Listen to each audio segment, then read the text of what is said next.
What's going on, DFS Army? CashKeg coming at you here for DraftKings mass multi-entry tutorial on how to set up the Domination station. Also go over kind of how to read the sheets like I did in the FanDuel one, just to kind of give you an overall view of how I attack MME. In DraftKings, it's a little different than FanDuel, as you can basically play whoever you want to in DraftKings, not like FanDuel where there's only one position that they can play. So I have the cheat sheet pulled up from last night. I made a copy of it just so I can kind of go over a little bit for people who are new that might not understand how we do these cheat sheets or how to read them.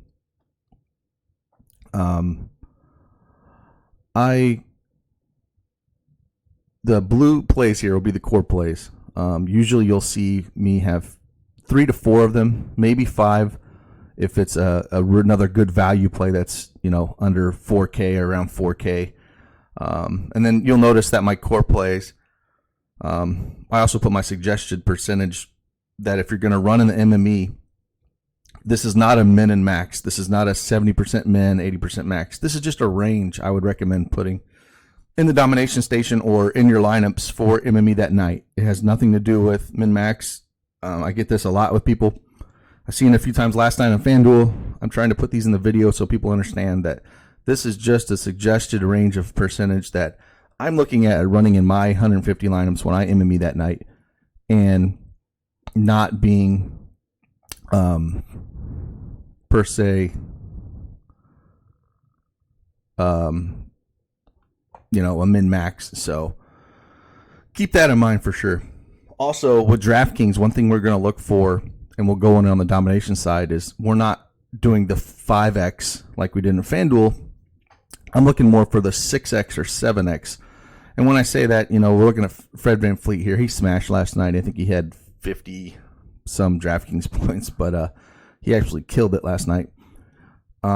So he's at this price at 4,800, you know, and our projection we had him last night was right around that 6x threshold that we're looking for.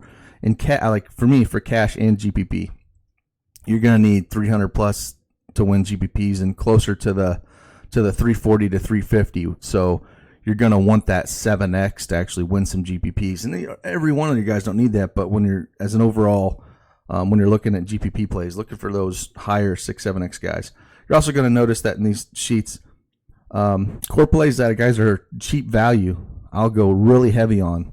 But guys that are maybe core plays that are not, that are more expensive, it's hard to go really heavy on them because you're not going to play any more studs. So I'd rather have my core plays be my value and get the value right, and then mix some studs around them because they all have pretty high floors usually. So like if you saw in Siakam, I have 60 to 70. You could, you know, I think he was around 40-45%. So we're still over the field in that.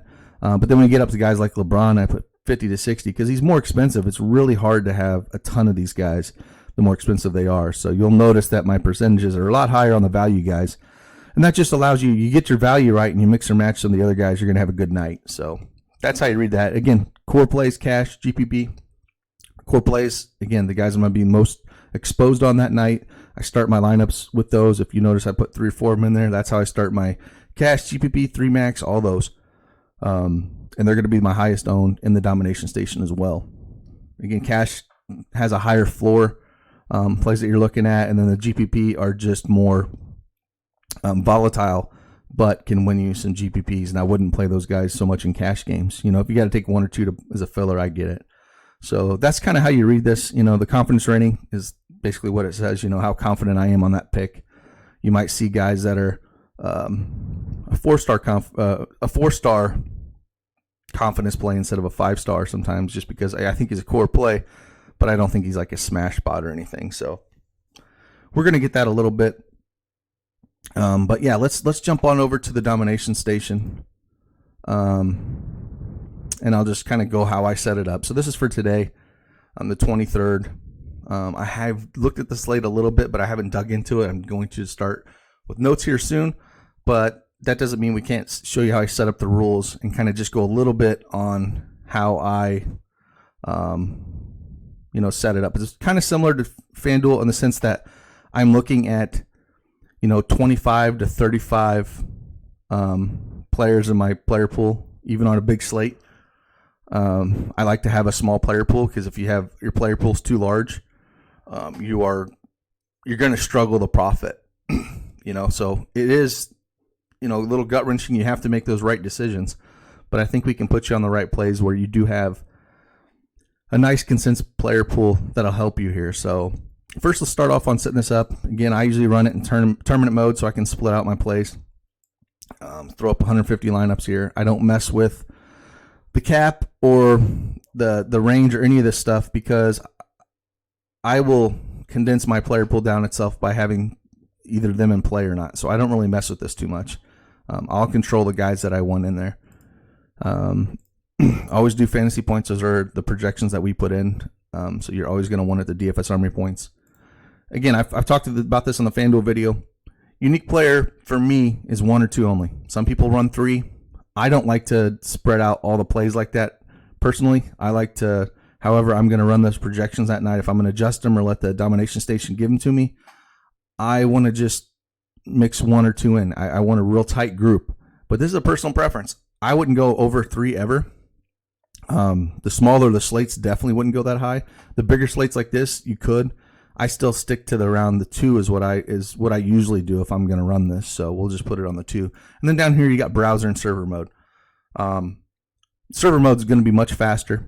It's not run on your browser. So if you're going to do these lineups, I highly recommend putting it on server mode as the speed will be a lot faster. Randomization, again, I don't mess with this too much. If I did, it would be 5%, 10% would be the max I would do the randomization of the fantasy points. Basically, it's going to take whatever the fantasy point is, and it's going to adjust it up or down, whatever percentage points of that projection it is. So that is what we do there.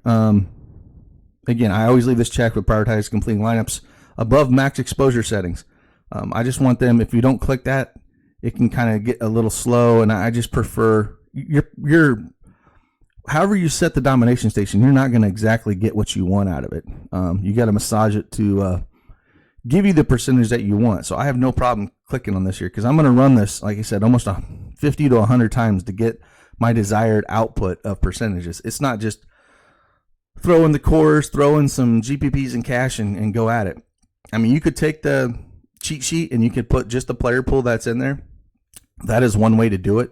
Look at different resources, but if you want to take the cheat sheet and only put those guys in here, I mean, that's a good start, but you could still look for some maybe guys value that to add to it. But again, keep to that 25 to 35 guy player pool generally. And then over here is force a player from the last game to flex position.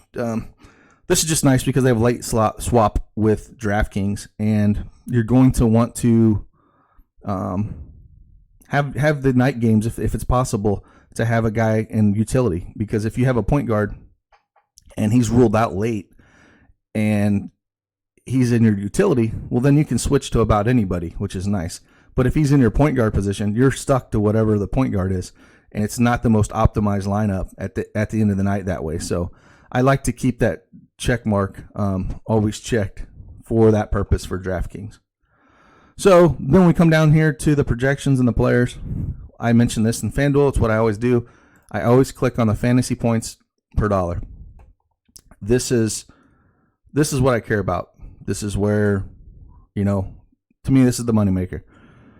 That's all I care about. I don't care about stacking. I don't care about, anything else. All I care about is fantasy points per dollar, because I'm looking for the 6 to 7x guys that I think can get there or exceed that value, because it's all about value.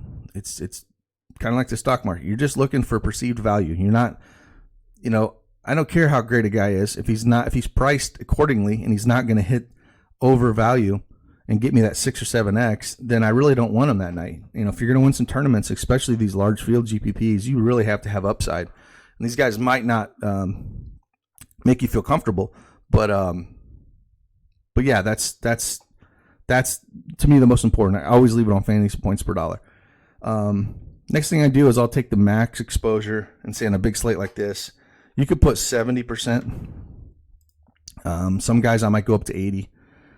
And then what I look for is, again, I haven't done my sheet for today, but I know Cat's in a good position against Brooklyn. I mean, it was all last year.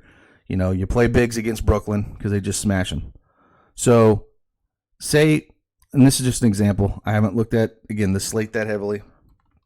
But what I like to do is my core 4 or core guys that I'm going to use, I like to be extremely heavy on them. Now, I talked about in the sheet where usually the value I'm way more overweight on percentage-wise than I am the studs. But let's say I want 70% Karl Anthony Towns because he's going to be a core play for me. Now, I wouldn't go higher than that. And it's risky to do this, don't get me wrong. But if you're going to win these GPPs, you have to take stands. So I will force 70% of him in there. I know some people don't like to use the min exposure. I like to use it.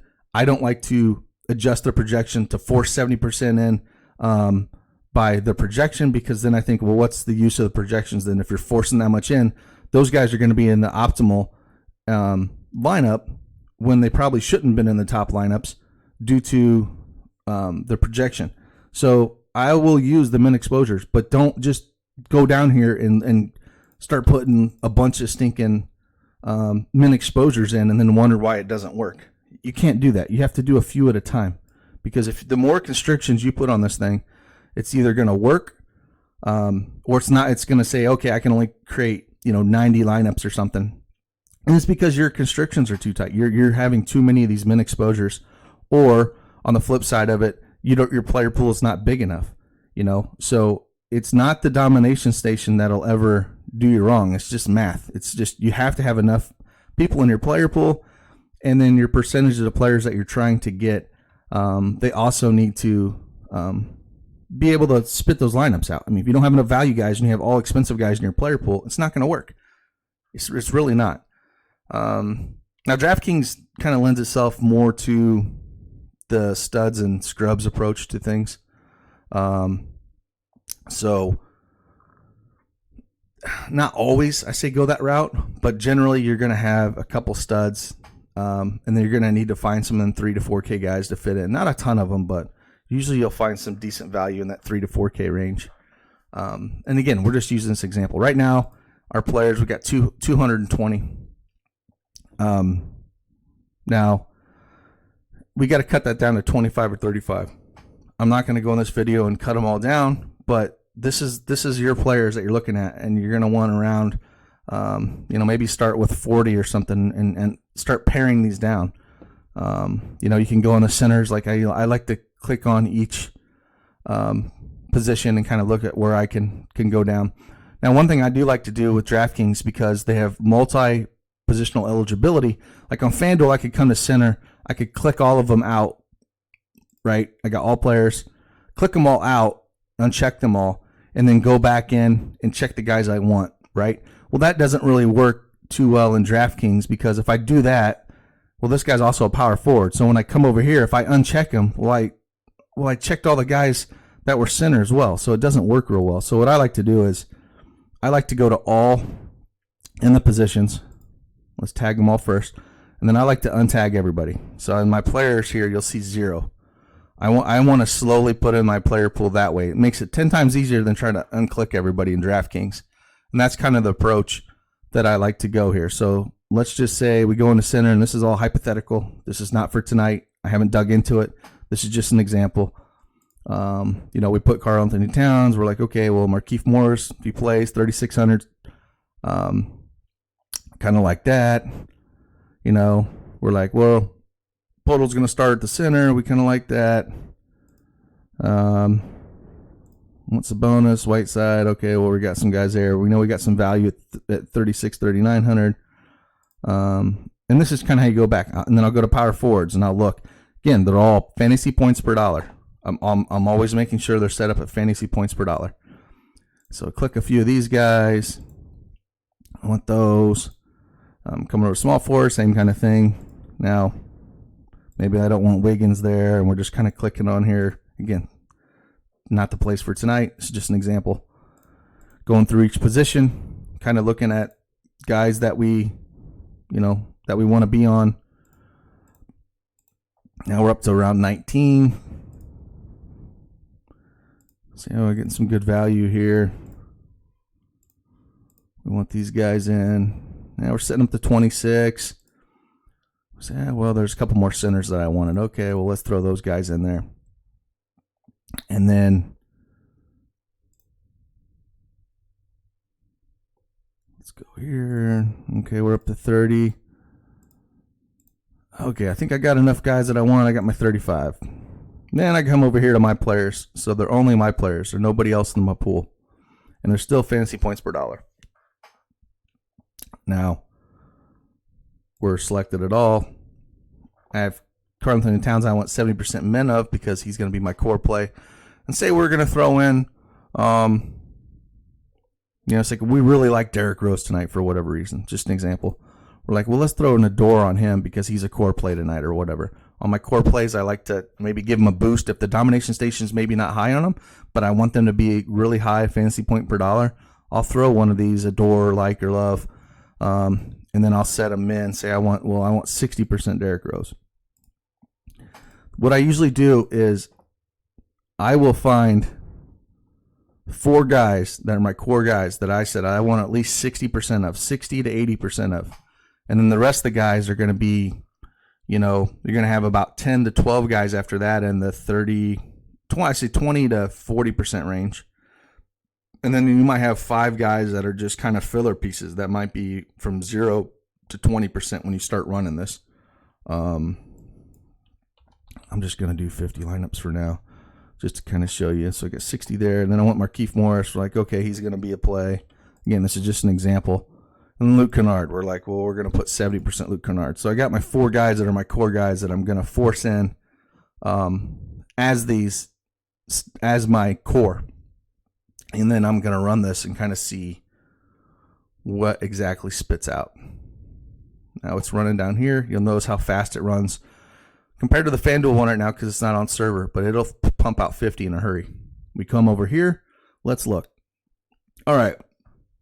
Karl Anthony Towns, Derrick Rose, Markieff Morris, Luke Kennard. I forced them guys in there, and they're all over 70%. My core 4, I want extreme ownership on because if I'm going to get over the field and say they're, especially in an 11-game slate like tonight, your chalk's still only going to be 30 to 40%. Well, to win GPPs, man, you got to have a stand. And if I think my core is going to smash and get to that 6 to 7x mark, you have to be over that. And that's where I'm going to put my 60 to 70% over the field and jump over those guys. So that's kind of how I set it up. This is just a little example. It says 30 players used. I haven't done nothing except for force my core in. And again, it'll start kind of giving you like I explained. You got, 4 guys that are around 70%. Then I told you you're going to have a few guys here that are around, 20 to 50%, which, look, you got 66 on Doncic. You come down here. We got 10% on Isaac and up, and then you're going to have this 5 to 6 that are going to be fillers. You can't have everybody 30%. It's just math. It's not going to work. If you're going to go this heavy on 4 guys, understand that your bottom guys are going to be, between 5 and 10%. It's just the way it's going to work. But that's how you win GPPs. You take stands like this. You go heavy on guys. And if you're right, you're counting money at the end of the night. If you're wrong, it's a rough night. But long term, this is how you win. If you put 10% of everybody and play 10% of everybody, you're never going to win. You just are not. So, again, you're going to massage this DS. You're going to, if you don't, if you come in here and you're like, well, I don't want that much Rubio. Well, let's just max him at 20% then. The projection's trying to put more in that. We don't have to touch him at min. It's already trying to put that much. Well, let's just put 20 on him, And then I look in here, it's like, well, Whiteside, 40% Whiteside. I can't stomach that. The guy, doesn't know if he's motivated or not. And, man, I just don't like that. So let's just put him at 20%. Then come back up here. Just rerun it. It'll pump out another 50.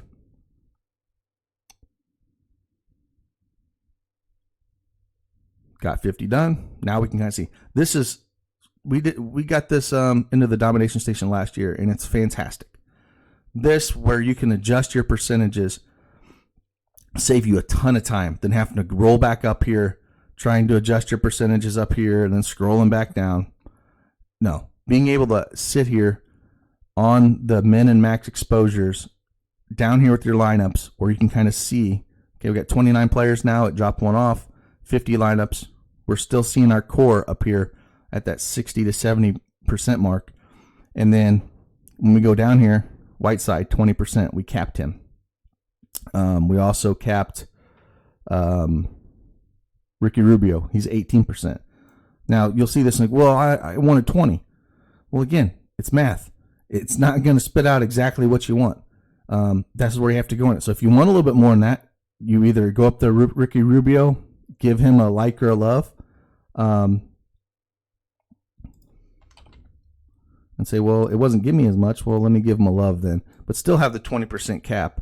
But it's going to push his ownership, his projection up, which is going to push him in more lineups. But we still have that 20% max that we had on Rubio. So we come down here, we look again, and Rubio's up to 20% now. Okay, and that's one way to adjust, just using the min and max. Again, to me, it's a combination of both. I like to do that to boost guys that are close. You know, I don't want to go in there and put 70 DraftKings points on Rubio, manually put that on there. But if I put a 10% increase on him, instead of those 18%, now he's 20%. Just realize the one thing I want to really push with this is doing MME the correct way is not a quick, like anything in life. You know, if you want something to be good at, or if you want to get good results out of this, you have to play with it. You have to massage it. You have to come in here, put your own twist on the cheat sheet, put your own twist on, you know, what Madness or Mutt has written up, what the projections are showing you in the domination. Use all those things as a tool and really go in here and adjust these percentages on how you want them. But again, understand that you're never going to get exactly what you want. You're going to have to sacrifice somewhere. The domination station can only give you what the salary cap can offer. And if you go heavy on 4 guys, always remember you're going to have guys down here that are hardly owned at all. That's just part of the game. So you basically have, 4 guys that you're around the 70% mark, and then you have a good, 15 guys that you're going to be kind of heavy on, but not to the extreme, and then roughly 5 guys that you're not going to have much ownership on that are just fillers. And then, like I talked about before, the value, the value guys that we have, like we had Derrick Rose at 4,400. I would much rather be higher on the value plays than the studs. If you do the studs, you can't do more than 1 stud. I usually will never have more than 1 stud in my core. So if I'm like, okay, Karl-Anthony Towns is going to be the highest stud on the night to score. He's going to put up a 70 burger on Brooklyn. Okay, awesome. That's where I want 70%. I want to get way over the field because the studs are not going to be as high zoned as the value plays just because people want to play everybody. So like when we're 70% Towns, if you come down here and you look at Embiid and he's in our first lineup, we're only 18% on Embiid because we have 70% Towns. It's going to happen. It's just the way it is. So I think this is a good start to show you how to do this. Again, you just have to play with this over and over and over and over until you get the desired percentages, and it's just coming in here, setting your max on guys that you don't want as high on, setting your men's on your I usually stick to setting the men's just on my core to force those guys in there. And it's just playing with it. That's all you got to do is just keep going back and forth, rerunning it over and over and over until you're happy with it. I mean, that's MME. Like, there's no quick way to it. If you come in at 10 minutes before lock and you want to MME things, man, you're going to be struggling. Like, I will spend a good 1 to 2 hours a night setting up my MME and my percentages and what I want to sit at, because it's a dance, man. It's not something quick and fast you can do. You need to come in here, set your player pool up that you want. First you set up your your settings in the domination station, like I have here, tournament mode, 2 unique server, and then come down here, your players, uncheck them all players, put you in your player pool that you want, come down here, adjust these percentages that you want with your core players, and then you're off to the races. And then it's just slowly getting these percentages to sit the way you want to. So I hope this helps to understand MME a little bit on DraftKings and my approach. It's, like I said, it's a little different than on FanDuel, where you can kind of the way you set it up is a little bit different, but it's it's going to be similar across the board. But again, you can play with having the multi position eligibility here at DraftKings. You can basically play whoever you want to. So that's kind of how I set it up, and I hope this helps you. And be on the lookout for a couple more tutorials. I'm going to knock out some cash games tutorials here as well for FanDuel and DraftKings, and I will see you in Slack. Deuces.